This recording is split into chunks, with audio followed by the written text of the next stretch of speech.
ဒီဘက်ကမှာလူတွေကရှေးအောင်ပစ္စည်းတွေရတနာတိုင်းတွေကိုစိတ်ဝင်စားမှုရောကြလာပေမဲ့တချို့နေစုံနေပြားရွာတွေမှာတော့ရတနာတိုင်းရှာဝေတွေရှိနေသေးပါတယ်ရတနာတိုင်းရှာတဲ့အလုပ်ဆိုတာလေကန်တရားနဲ့တတိပေါင်းစားရတဲ့အလုပ်လို့ဆိုရလိမ့်မယ်တချို့ကတစ်သက်လုံးရှာတာတော့မတွေ့ကြရင်ပဲတချို့ကြောက်လေမျောလင့်မထားပဲတတိဖြစ်သွားကြတယ်အားလုံးပဲမင်္ဂလာပါ Polar Creation Channel ကနေကြိုဆိုလိုက်ပါတယ်ဖြစ်ရမှန်ကြောင်းမွဲဖွယ်ရဇလန်းတို့များကိုအမြဲတင်ဆက်ပေးသွားမှာမို့လို့ Like and Subscribe လေးလုပ်ပေးသွားကြပါဦးမိတ်ဆွေတို့ကိုယ်တိုင်ကြုံတွေ့ခဲ့ရတဲ့ဖြစ်ရမှန်ဇလန်းတွေရှိရင်လည်းရေးသားပေးပို့နိုင်ပါတယ်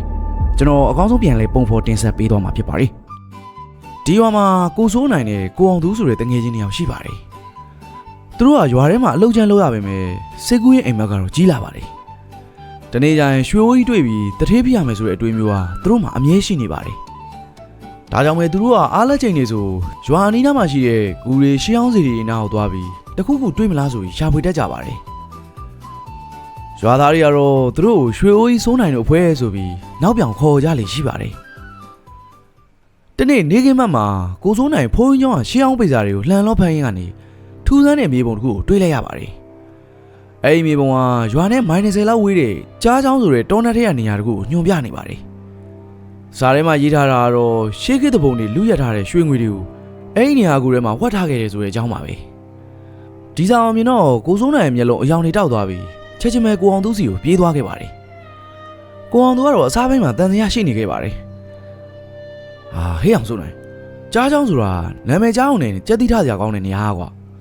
အဲ့ဒီနေရာမှာတရေချောက်တယ်ပြီးတော့ကြားထွက်တယ်ဆိုပြီးလူကြီးတွေပြောနေကြမင်းမကြားဘူးလားဤကဲ့သို့မေးလိုက်ပြင်မဲ့လေကိုစိုးနိုင်ကတော့လက်မခံပါဘူးဟေးအောင်သူမင်းကလေတထေးပြချင်းဒီလောက်တော့စွန့်စားရမှာပေါ့ကွာပြီးတော့ဒီမြေပုံကအစ်စ်ငါတို့ဒီတစ်ခေါက်သာအောင်မြင်ခဲ့ရင်တစ်သက်လုံးထိုင်စားလို့ရပြီကွာလို့သာပြန်ပြောလိုက်ပါတယ်နောက်ဆုံးတော့ကိုအောင်သူလည်းလောဘစိတ်ကြောင့်သဘောတူလိုက်ရပါတယ်သူတို့နှစ်ယောက်လည်းလိုအပ်တဲ့ပေါက်ပြားခေါ်ပြားဓာတ်မီတွေကိုပြင်ဆင်ပြီးနောက်တနေ့မနက်စောစောမှာပဲတောထဲကိုခရီးထွက်ခဲ့ကြပါတယ်လန်ကီရကျမ်းပြီးတောကနတ်ပင်ပဲသူတို့မှမျောလင်းချက်တွေကိုစီရှိနေရကြောင်းသူတို့ရဲ့ခြေလမ်းတွေပေါ်ပါနေခဲ့ပါတယ်ညနေဆောင်လောက်မှာတော့မြေပုံတွေကနေရာကိုရောက်သွားခဲ့ပါပြီအဲ့ဒီနေရာကြောက်တောင်ကြီးနေဝင်းရထားတဲ့ရှုံမြောင်တစ်ခုလိုဖြစ်ပြီးကြည့်ရတာလူသူအယောက်ပေါင်းနဲပုံရပါတယ်သူတို့ဂူဝါကိုရှာတွေ့တော့နေဝင်ကနေပြီဗျပြီးတော့ဂူဝင်ဝါကလည်းခြုံရွယ်ပိတ်ပေါင်းနေနဲ့ဖုံးနေပြီးအထက်ကနေအေးဆက်ဆက်လေတိုးဆန်တွေထွက်ပေါ်နေပါတယ်ကိုစိုးနိုင်ဓာတ်မီကိုဖွင့်ပြီးအရှိကနေဥဆောင်လို့ဝင်သွားခဲ့ပါတယ်ဂူထဲမှာတော့လင်းတို့တွေပင်းငွေအနေနဲ့ပြင်းနေပြီးအနံ့အသက်ကလည်းအတော်လေးကိုဆိုးသွားပါတယ်သူတို့နဲနဲဝင်သွားလေလေးတို့ကပိုအေးလာလေဖြစ်လာပါတယ်ဂူရဲ့အတွင်းပိုင်းအခန်းကျယ်တစ်ခုကိုရောက်တဲ့ခါမှာတော့ကိုစိုးနိုင်ဓာတ်မီရအောင်မှာအယောင်တလက်လက်တောက်ပနေတဲ့အရာတွေကိုမြင်တွေ့လိုက်ရပါတယ်တေတာဟောင်းကြီးတစ်လုံးကပွင့်လျက်သားဖြစ်နေပြီးအထက်မှာတော့ရှေးအောင်တင်းကားပြားတွေရွှေတဲ့ပစ္စည်းတွေပြည့်နေနေတာကိုမြင်တွေ့လိုက်ရပါတယ်ဒီအချင်းအောင်မြင်တော့နှစ်ယောက်သားဝမ်းသာလုံးလို့အော်ဟစ်မိခဲ့ကြပါတယ်ဟဲ့အောင်သူငါတို့တထေးဖြစ်ပြီကွာကိုစိုးနိုင်ပြောရင်းနဲ့ရွှေတွေကိုကောက်ယူဖို့ပြေးသွားပါတယ်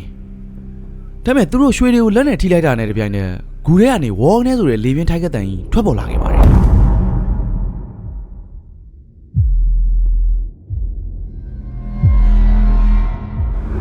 ်ဂူနိုင်ရမောကနေအရေးမဲကြီးတွေထွက်လာပြီးသူတို့နှစ်ယောက်ကိုဝန်းရံလာပါတယ်အဲ့ဒီအရေးတွေကရှေးခေတ်စစ်တီပုံစံတွေဖြစ်ပြီးမျက်နှာတွေကတော့ပုတ်ပွားနေတဲ့ဦးခေါင်းတွေဖြစ်နေပါတယ်ကိုအောင်သူကတော့ကြောက်လုံးလိုခြေတွေလက်တွေပါတုံလာပါတယ်စိုးနိုင်ပြေးအောင်ဟာဒါတာမန်နေရာမဟုတ်ဘူးဒါပေမဲ့ကိုစိုးနိုင်ကတော့လောစောတိုက်နေလို့သတိမဝင်ခဲ့ပါဘူးမကြောက်နဲ့အောင်သူဒါတွေကစိတ်ထင်တာပါငါတို့ဒီရွှေတွေကိုယူသွားမယ်ဤသို့ဆိုကအိတ်ထဲကိုအတင်းထည့်နေပါတယ်အဲ့ဒီအချိန်မှာပဲအရေးမေးကြီးကကိုစိုးနိုင်လည်းပင်ကိုလှမ်းညင်လိုက်ပါတော့တယ်ကိုစိုးနိုင်လည်းအသက်ရှူမှာပဲမျက်လုံးတွေပြူးကျလာပြီးနောက်ဆုံးလက်ထက်ရွှေတွေကိုလွှတ်ချလိုက်ရပါတယ်ကိုအောင်သူကတော့တကယ်ချင်းကိုကဲဖို့ကြိုးစားရမယ်လေသူ့ကိုလေတခြားအရေးမေးကြီးတွေကဝိုင်းလာခဲ့ပါတယ်ဒီတော့မှကိုအောင်သူလည်းဘာလို့လိုရမှမသိဖြစ်နေတော့အဖွားပြသူမှာခဲ့တာကိုတတိရသွားခဲ့ပါတယ်ဒါတော့တော်ထဲမှာပိုင်ရှင်မဲ့တဲ့ပစ္စည်းကိုယူမယ်ဆိုရင်ပိုင်ရှင်ကိုတောင်းပန်ရတယ်ဆိုတဲ့စကားပါပဲကိုအောင်သူလည်းချက်ချင်းပဲဒူးထောက်လိုက်ပြီးလက်အုပ်ကြည့်ပြီးအော်ပြောလိုက်ပါတယ်ကျွန်တော်မှားသွားပါတယ်ဗျာပိုင်ရှင်မရှိပဲယူမိတာကိုခွင့်လွှတ်ပေးပါကျွန်တော်တို့ဘာမှမယူတော့ပါဘူးအသက်ကိုလည်းချမ်းသာပေးပါဤကဲ့သို့တောင်းပန်လိုက်မှသာလေပြင်းနေငြိမ်ကျသွားပြီးကိုစိုးနိုင်ကိုညှစ်ထားတဲ့လက်ကြီးကလည်းရောကျသွားခဲ့ပါတယ်အရေးမေးကြီးကသူတို့ကိုစိုက်ကြည့်နေပြီးဂူရဲ့အမောင်တစ်ဘက်ကိုတဖြည်းဖြည်းဝင်အောင်ပျောက်ကွယ်သွားခဲ့ပါတယ် နှစ်ယောက်သားဘာမှမယူတော့ပဲဂူထဲကနေအသက်လူပြီးပြန်ထွက်လာခဲ့ကြပါတယ်